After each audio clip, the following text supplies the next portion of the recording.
Hi, my name is Taylor Hayden, and you're watching Influencing Entrepreneurs.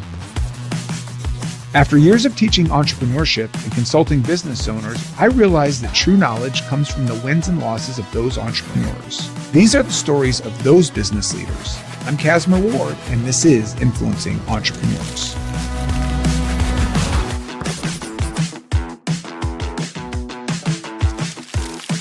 We're here today with Taylor Hayden, the owner and founder of Blackstone Shooting Sports. Your career started off as an attorney, but let's learn how that career path led into your journey to entrepreneurship. The one thing I realized as I was practicing, and I was actually having fun doing it, but the one thing I realized is that, I just traded one evil for another. Like, I really didn't want to be in a world where I had to sell my time. If your time is your most valuable resource, it's the most precious thing we have, then there's no amount of money I would take to sell that time. No matter what dollar amount you put on it, it's always going to be more than that. Yeah. And I never really stopped looking for other things to do around this time. And I kickstarted a little product that I got manufactured in China. That was a wine aerator. That was the first idea I had. I got it. I learned how to get something manufactured in China, which was, it was new. What I learned there, so I kind of budgeted a specific amount for that and basically ran out of money. And that was where I learned the answer to the question, is it better to have a mediocre product and great marketing, or a great product and mediocre marketing? And the marketing, that marketing and sales engine, it just taught me how important that was. I spent all this time working on what I thought was a really great product and spending a lot of energy to make it something that, I would be proud of. Yeah. And when it came time to actually push the thing and move the product, I just didn't have enough gas left in the tank. One of the big things as well was I was like, I think I want to go start something. And my wife was like, look, you are trained as a lawyer. I'm trained as an accountant. We can always go get new jobs. Yeah. And now is the time to go do something different. So I'm sitting there practicing law again. I'm like, that's all well and good, but I can always go get another law job. That's kind of funny now because one of the little slogans in that entrepreneur group we're in is unhireable. And I agree with you. I'm at a point, I don't think I could get a job anywhere. I don't think anybody would hire me because they'd be like, okay, and so you definitely would listen to us and do the things we wanted you to do. I'd be like, no, I would do entirely my own thing. Yeah. I had a buddy from law school who I had helped, this is when I was still in Houston, to open a shooting range in Nashville, Tennessee. And I had done their operating agreement and negotiated their bank stuff. So I saw the steps. And then as I was sitting here trying to figure out what I wanted to do, I went and visited a ton of franchise opportunities. And I even had one that I was pretty close on. That one was pretty funny, actually. It was a high-end men's hair care place. Saw his original location, got lunch, everything was going great. I was like, I think I might do this. And it felt lower risk, right? Somebody else who knows how to guys operate. With great hair. I mean, this may still be out there. We should maybe look into it. But it was funny. Towards the end of the day, we went in and he was like, oh, do you want to see our camera system? And I was like, sure. And we're in his office and he's showing me all the different locations around the country. And he's watching. He's like, well, that guy shouldn't be doing that. And that guy shouldn't be doing that. I'm going to call him about that. And all of a sudden I realized that in a franchise is just like having a boss that you pay. I feel the weight of that already. Just, being on camera, watching performance. Yeah. And so I was like, I am not a person who is great at having a boss. I don't need a boss who's not really my boss, but who controls my entire intellectual property structure. So that was when I stopped looking at franchises. Now I'm like, okay, if I'm going to start something from scratch, what's it going to be? Around that time, I read in the Charlotte Business Journal that they'd changed the zoning to permit shooting ranges within the city limits. Another gun store in town had lobbied to get the amendment. And before that, it wasn't prohibited, but there was no right to do it. And so I read that and I thought that was interesting. I was like, oh, there's an opportunity. Yeah, there's a total gap in the market caused by regulation that's now been modified. So I called my buddy and I was talking to him about how it'd gone. We briefly thought about partnering up on the location here, but he had too many other things going on, but he was still immensely helpful. And I started putting together the information. I was like, this is a good business. I think I can do a good job at it. Now I just need to find a property. So started looking for a property, and that took a while to find one that was the right fit. There was a very specific zoning area that we would fit in. And so finding a property that was convenient and not industrial, but that still fit kind of the industrial zoned requirements of the code. And that's the location you're still. And that's our location here, yeah. And so that's kind of how we got Blackstone off the ground. So you saw the opportunity, you've done it once before. Is there something in shooting sports in a range that like is a passion, or just the opportunity that's there? No, I did not grow up around firearms, and didn't have a lot of strong opinions on them at all. Didn't grow up hunting. So it was purely I saw my buddy doing well at this business. I was surprised by this marketplace that I didn't know existed. And when I was trying to figure out if I could start it, what it would look like, I wound up traveling all around the country. I went to around 40 facilities around the country.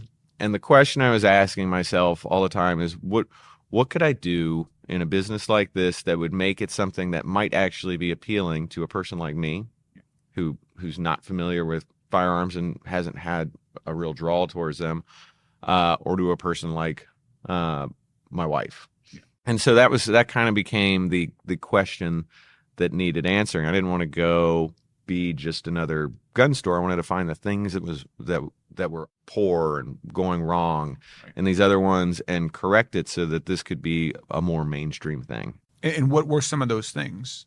Dark, dirty, just a generally unsafe vibe, stuck back in like a hole in the wall, like it's like a dirty massage, making it scary. Yeah. Yeah. Types of folks who worked there, they're wearing tactical gear and multiple guns on their hips and all of these things. I was like, we can eliminate that. We're going to build a big building, and we're going to build it with really bright lights and bright colors. And our folks are going to have a uniform that looks like they could be working at any retail entertainment establishment. And we're not going to be gun first. Because that was one of the things that's crazy. If you haven't been into a firearm store before and you walk into one, it can be really intimidating, right? You walk in, there's guns everywhere, visible. So all of this was things we tried to work on, to give you what I would call buffer time, yeah, to acclimate yourself to where you are. So we have a wall right when you walk in, and the firearms are on the other side of that wall. Very accessible and very well displayed and attractive, but not visible the moment you walk in the door, again, so that you could get that acclimation time.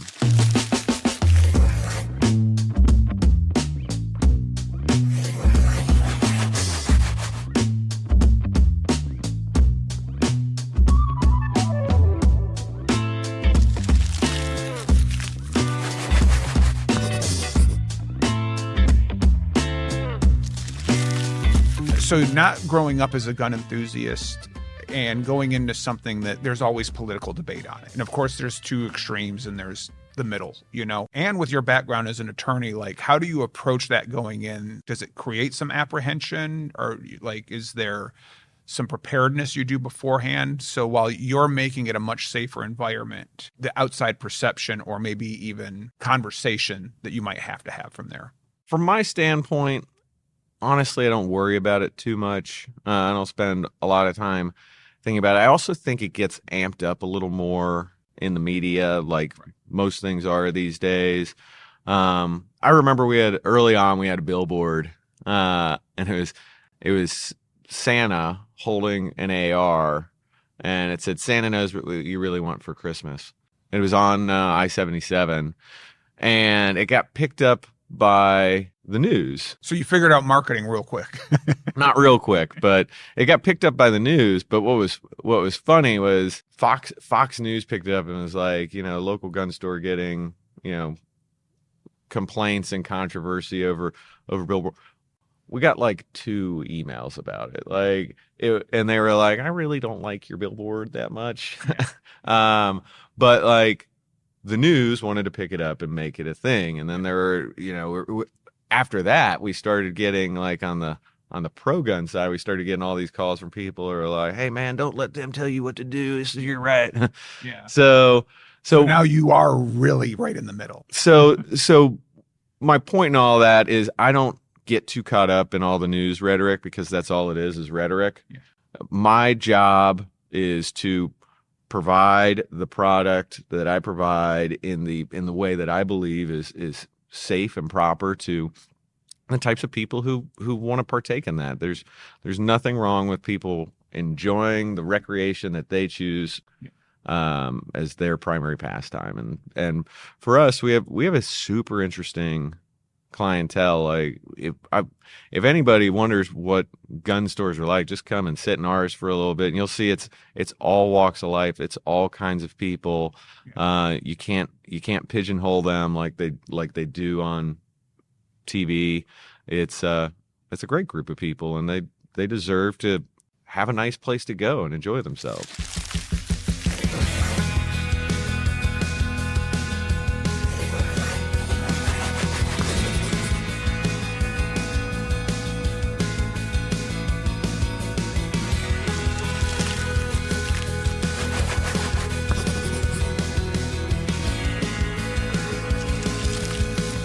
What is the one thing that is very similar to running a law practice to running Blackstone that kind of was transferable? Or something you learned running your law practice that was like, ooh, that was the skill I needed that has helped with Blackstone? 2 totally different types of businesses. Honestly, not much. I guess the thing that is what in strategic coach parlance you call unique ability. My unique ability is the ability to take complicated things and break them down into easier to understand chunks or simple individual systems. So like I'm kind of the master of our data stack at Blackstone, and I like getting in there and parsing through it to find useful information for my guys that can help them make decisions about the operational things we want to do. Taking the complex and making it simple, that's very much something I learned being a lawyer. But beyond that, a lot of things I had to unlearn. The 80-20 rule, 80% is good enough. If you're 80% sure something's going to work, just go ahead and do it. Yeah. That is not a lawyer mentality. Yeah.